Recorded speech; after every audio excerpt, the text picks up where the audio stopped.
At Airtel Tanzania, I'm a project director. I manage the overall network projects and in terms of network rollout so that the business can fulfill its strategies for the country and the organization as well.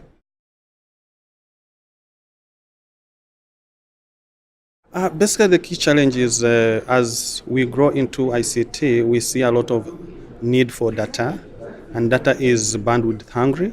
And the challenge is we do not have enough transmission infrastructure within the region. So we need a lot of transmission to be able to support our data requirements.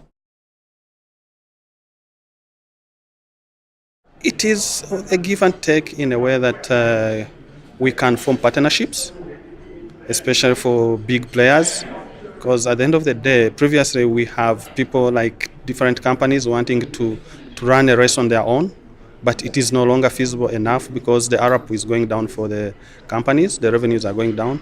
But if we form partnerships, say like how it is happening in Tanzania right now, you have three big players, Vodacom, Airtel and Milcom, Tigo. They are partnering together to build the national backbone for the fiber. So at the end of the day, you have the capex that one would use, ideally cut into three. So each one is contributing a third into the consortium, and so it becomes much easier and cost-friendly for the companies. Innovation begins at home. The first aspect how to innovate is enable your children, enable the young people to innovate. If you look at today, for me as a phone user, I hardly know the functions of the phone. But give it to a 4-year-old, they will do anything because they have no fear for anything. Whether they don't know how much it costs and they don't want to care. So at the end of the day, they have the freedom to try to do all so many things, and then it helps them to innovate. But so if it starts from grassroots in the schools, at home, then we get better innovators. No. Why is that? The education system. Because at the end, the education system we have right now is about you need to go finish standard 7, finish grade 4, finish your A levels, go to the university, finish the degree and get a job. It is kind of rigid kind of formation. So in that way, it does not allow people to have flexibility to do whatever they want to do in their own time without having to interfere with what the tradition says of the traditional way of education. So there is, as much as we are trying to move away from that, but the support is not there as it would be needed.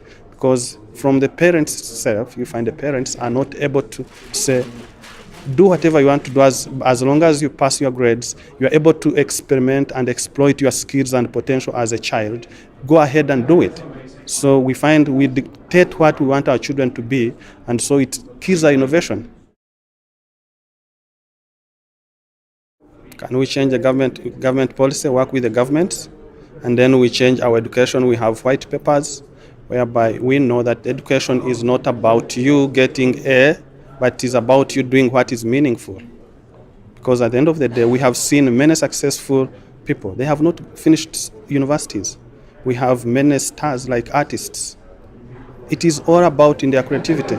So if we can allow the space and have regulation whereby it is made in a way that public and government help parents, because parents, we have fears. No one wants to see their child a failure. So we as parents, we are the ones who we need someone to help us to understand, we will create jobs for you. These guys, when they are allowed to innovate, actually they become job creators and they will develop the economy.